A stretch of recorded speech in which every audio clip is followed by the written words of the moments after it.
Hello friends, સ્વાગત છે તમારું મારા કિચનમાં। આજની રેસીપીમાં આપણે બનાવવાના છીએ અડદની દાળનું શાક। તો પહેલા આપણે અડદની દાળને સારી રીતે ધોઈ લેવાની છે। તો અડદની દાળને મેં 3 થી 4 પાણીએ ધોઈ લીધી છે।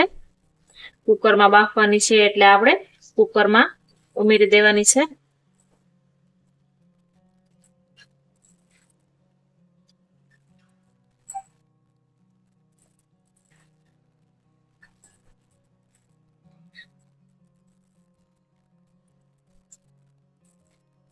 एक થી 1.5 ગ્લાસ જેટલું પાણી ઉમેરવાનું છે।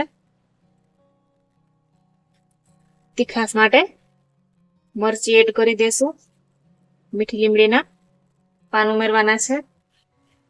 જરૂર મુજબ મીઠું ઉમેરશું। ચપટી જેટલી હળદર ઉમેરવાની છે। ચપટી હિંગ ઉમેરશું। ટમેટાના ટુકડા ઉમેરી દેવાના છે।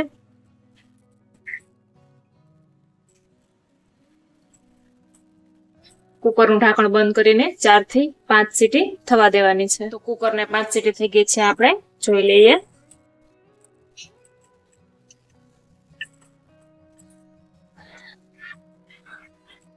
અડદની દાળ છે એ સરસ બફાઈ ગઈ છે, એક રસ થઈ ગઈ છે। હવે આપણે શાકનો વઘાર કરવાનો છે। શાકના વઘાર માટે 4 ચમચી જેટલું મેં તેલ ગરમ મૂક્યું છે। તેલ ગરમ પણ થઈ ગયું છે। સૌપ્રથમ આપણે રાઈ ઉમેરશું। રાઈ સારી રીતે ફૂટી જાય ત્યારબાદ આપણે આખું જીરું ઉમેરવાનું। મીઠી લીમડીના પાન ઉમેરશું। હિંગ ઉમેરવાની છે। ચપટી હળદર ઉમેરશે। આદુ લસણની પેસ્ટ ઉમેરવાની છે।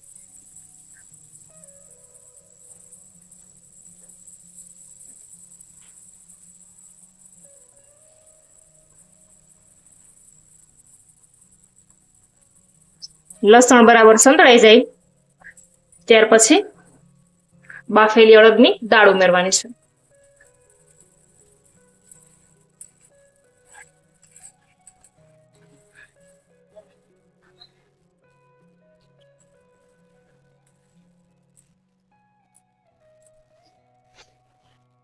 અડધી ચમચી જેટલું લાલ મરચું ઉમેરવાનું છે।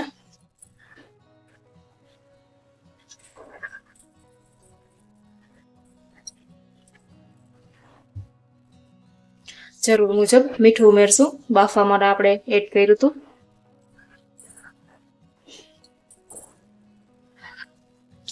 દાળને સારી રીતે ઉકળવા દેવાની છે।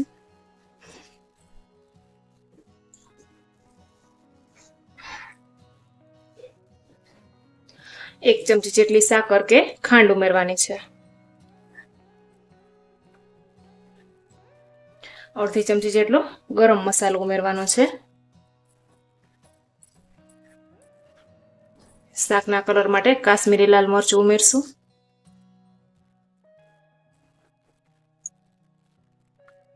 અડધી ચમચી જેટલો ધાણા જીરું પાવડર ઉમેરશું। મસાલા બધા મિક્સ કરી દેવાના છે।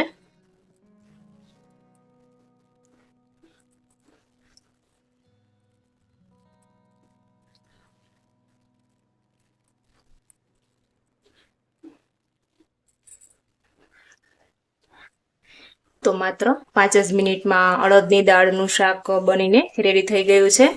ઉપરથી આપણે લીલા ધાણા ઉમેરશું।